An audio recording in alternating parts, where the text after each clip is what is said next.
The next elected official is Alderman William Hall from the 6th Ward, who is here in person.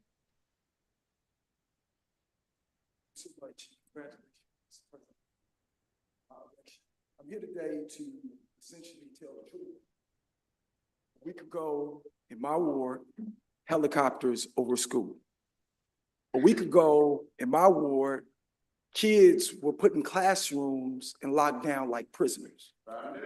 In my ward, 6th Ward, students couldn't leave because the school was on lockdown and didn't get home until around this time a week ago.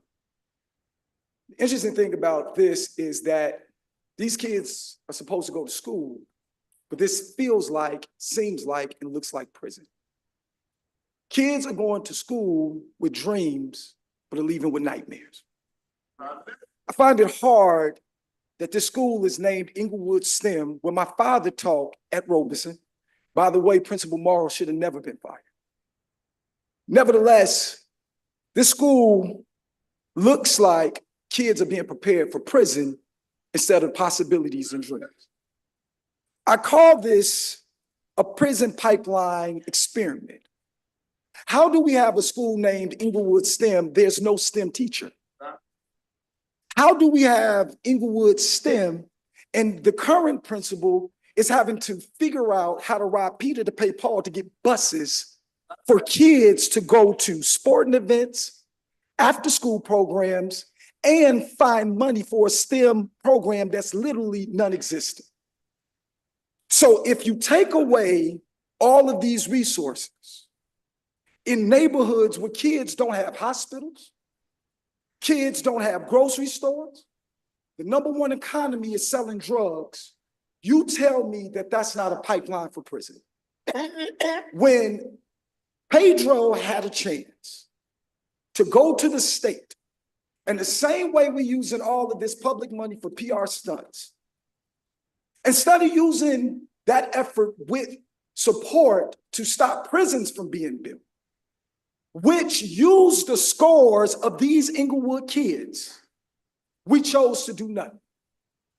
And so I ask all of these board members tonight that when you go back to your comfortable homes, when you rest your head on your pillows, think about the kids that had to experience prison-like conditions.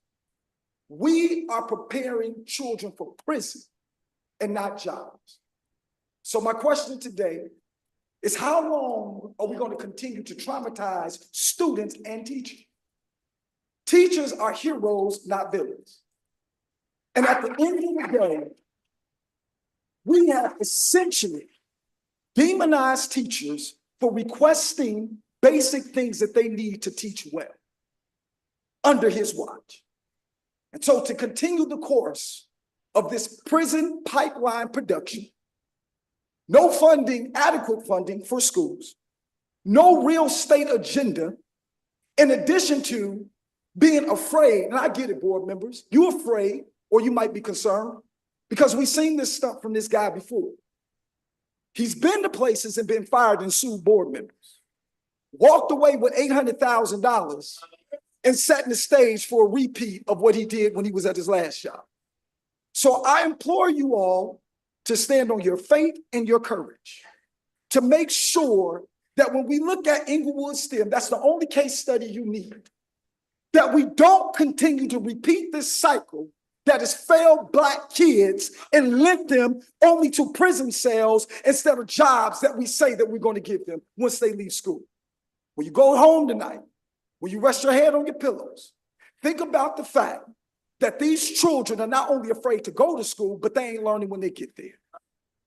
Did Pedro take none of the tests? No, but he signed off on a budget that didn't get them the teachers to teach them right. So I say, as I get ready to take my seat, that we can talk about all of this destabilization, talking points, so forth and so on. But that's what's really destabilizing schools. What's really destabilizing schools is the fact that these children don't really have a chance. We done closed schools before. We built new prisons on their watch. And at the end of the day, we have 30 seconds remaining that we are defending them.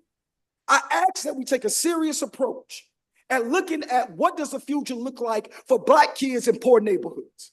And before you answer that question, ask yourself the question, did we give everything we could from the leadership down to the janitor?